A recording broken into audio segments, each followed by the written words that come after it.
بنیادی طور پر اسلام کے 5 شعبے ہیں۔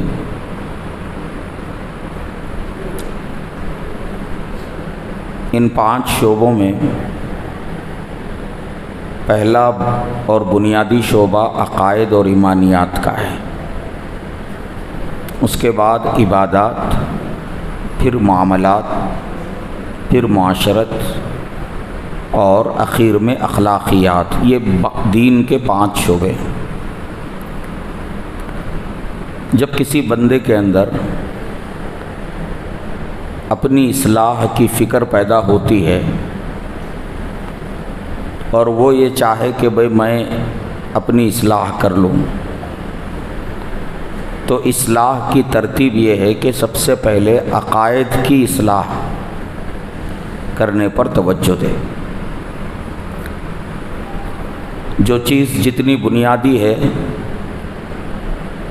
وہ اتنی زیادہ اہم ہوتی ہے اور اس پر پہلے توجہ دینا پڑتا ہے۔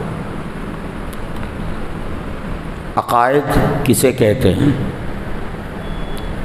عقائد دراصل وہ باتیں ہیں کہ جن کو سچا جانے بغیر اور جن پر ایمان لائے بغیر اور جن کا اعتقاد کیے بغیر کوئی بندہ مسلمان اور مومن نہیں ہو سکتا۔ عقائد کا تعلق جاننے، ماننے اور اعتقاد رکھنے سے ہے۔ مثلا یہ کہ اللہ تعالیٰ کے بارے میں ہمیں کیا یقین رکھنا چاہیے اور اللہ کے رسولوں کے بارے میں کیا یقین رکھنا چاہیے، آسمانی کتابوں کے بارے میں ہمارا کیا عقیدہ ہونا چاہیے، مرنے کے بعد کی زندگی کے بارے میں، تقدیر کے بارے میں اور قیامت کے دن کے بارے میں، آخرت کے بارے میں ہمارا اعتقاد اور ہمارا یقین کیا ہو، ان کو عقائد کہتے ہیں۔ جب تک عقائد کی اصلاح نہیں ہوتی تب تک اعمال کی اصلاح ممکن نہیں ہے۔ کسی آدمی کے اندر عقیدے کا بھی بگاڑ ہو اور اعمال کا بھی بگاڑ ہو تو اسے سب سے پہلے عقیدے کے بگاڑ کو دور کرنا ضروری ہوتا ہے۔ عقیدے کا بگاڑ رکھتے ہوئے اگر وہ اعمال پر توجہ دے گا تو یہ صحیح طریقہ نہیں ہے۔ جب تک عقیدے صحیح نہیں ہوں گے اعمال اللہ کے یہاں قبول نہیں ہوتے۔ مکہ مکرمہ میں 13 سال تک اعمال اور احکام کا سلسلہ نہیں تھا۔ 13 سال تک عقیدوں کو اچھی طرح دل میں بٹھایا گیا۔ اللہ تبارک و تعالیٰ کے متعلق، نبی پاک صلی اللہ علیہ وسلم کی رسالت سے متعلق، قیامت اور آخرت کے دن کے بارے میں اور مرنے کے بعد دوبارہ اٹھائے جانے کے بارے میں جو صورتیں مکی زندگی میں نازل ہوئیں، ان صورتوں کے اندر آپ کو یہی مضامین ملیں گے۔ 13 سال کا جو عرصہ ہے اس عرصے میں جو محنت کی گئی، عقیدوں پر محنت کی گئی۔ ایسا اس لیے کیا گیا کہ عقیدوں کی درستگی اور عقیدوں کی مضبوطی کے بغیر آدمی کے اعمال میں تبدیلی نہیں آ سکتی۔ صحابہ کرام مکے سے مدینہ ہجرت کرنے کے بعد انہوں نے دین کے لیے بڑی بڑی قربانیاں دی۔ جنگوں کا سلسلہ شروع ہوا اور جنگوں کے اندر اپنی جانوں کا نذرانہ صحابہ نے پیش کیا۔ یہ سب تب ہوا جب مکے کے 13 سالوں میں عقیدہ مضبوط کیا گیا، آخرت کا عقیدہ، قیامت کے بارے میں، جنت اور جہنم کے بارے میں اور اللہ تبارک و تعالیٰ سے متعلق۔ تو میرے عزیز و بزرگوں بھائیوں، عقیدوں کا معاملہ سب سے اہم ہے۔ آج کے دور میں لوگ، عام مسلمان علماء کرام سے احکام کے بارے میں تو بہت سوالات کرتے ہیں، لیکن عقیدوں کے بارے میں کوئی پوچھتا نہیں۔ احکام کے بارے میں سوال کرنا یہ بھی صحیح ہے کہ آدمی علماء سے معلوم کر کے صحیح عمل کرے۔ اگر صحیح علم نہیں ہوگا تو صحیح عمل ممکن نہیں ہے۔ لیکن ہم جتنا احکام کے بارے میں، مسائل کے بارے میں دریافت کرتے ہیں، اس سے زیادہ ہمیں عقیدوں کو جاننے کی فکر ہونا چاہیے۔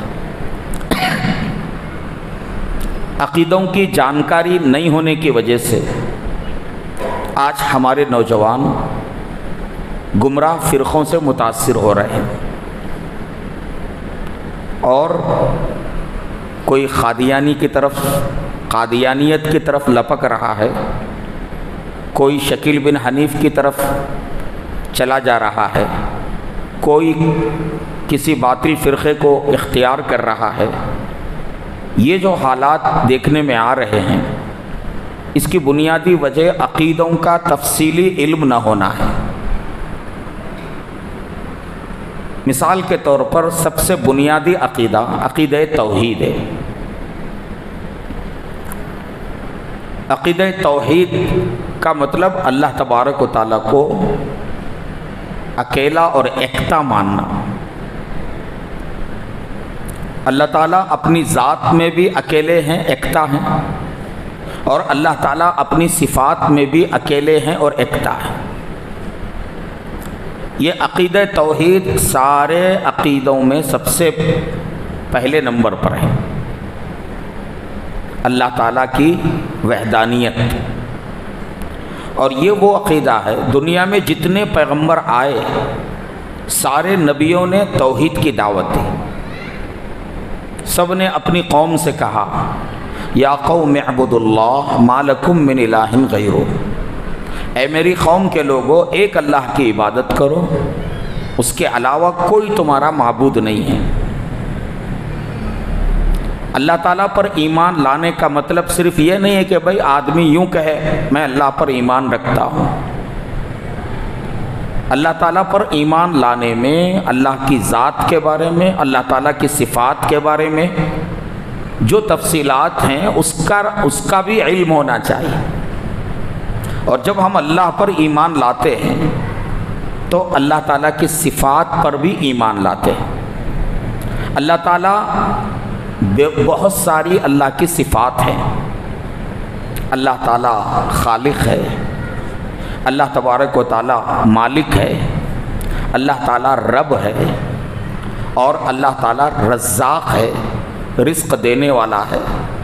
اللہ تبارک و تعالیٰ علیم ہے، جاننے والا۔ اللہ تعالیٰ بصیر ہے، دیکھنے والا۔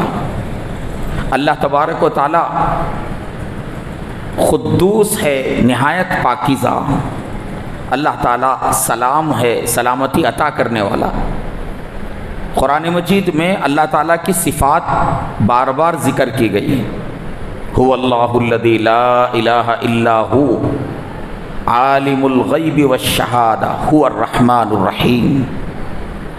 هو اللہ الذی لا الہ الا ہو الملک القدوس السلام المؤمن المہیمن العزیز۔ ایک ساتھ کئی صفات ذکر کی گئی۔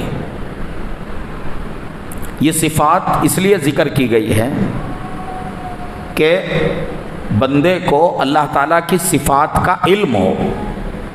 اللہ تعالیٰ کے 99 نام ہیں۔ یہ 99 نام کیا ہیں؟ اللہ کی صفات ہیں۔ ہر نام میں ایک صفت ظاہر ہوتی ہے۔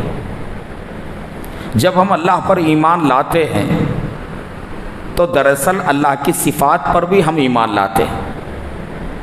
اب اللہ تعالیٰ کی جو 99 صفات ہیں ان میں سے مثال کے طور پر ایک صفت ہے اللہ تعالیٰ نافع ہے، النافع، نفع دینے والی ذات۔ اسی طرح اللہ کی ایک صفت ہے الضار، نقصان پہنچانے والی ذات۔ اب ایک بندہ جب اللہ پر ایمان لاتا ہے تو اس کا یقین کیا ہونا چاہیے؟ اس کا یقین یہ ہونا چاہیے کہ نفع دینے والا اللہ ہی ہے اور نقصان دینے والا بھی اللہ ہی ہے، روزی میں کشادگی دینے والا اللہ ہی ہے اور کسی کی کشادہ روزی کو تنگ کرنے والا اللہ ہی ہے، کسی بندے کو خوشحالی اگر ملی ہے وہ اللہ کے دینے سے ملی ہے، اور کوئی خوشحال بندہ اگر بدحال ہوا ہے وہ اللہ کے کرنے سے۔ عزت اللہ ہی عطا کرتے ہیں، ذلت بھی اللہ تعالیٰ ہی سے ملتی ہے، بیمار کرنے والے اللہ تعالیٰ ہی ہیں اور بیماروں کو شفا دینے والے بھی اللہ تعالیٰ ہی ہیں، کاروبار میں نفع دینے والے اللہ ہی ہیں اور نفع والے کاروبار کو نقصان سے دوچار کرنے والے بھی اللہ تعالیٰ ہی ہیں۔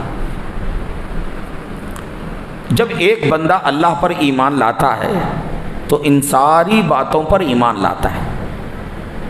اللہ پر ایمان لانے والے بندہ کبھی بھی ادھر ادھر نظر نہیں دوڑاتا۔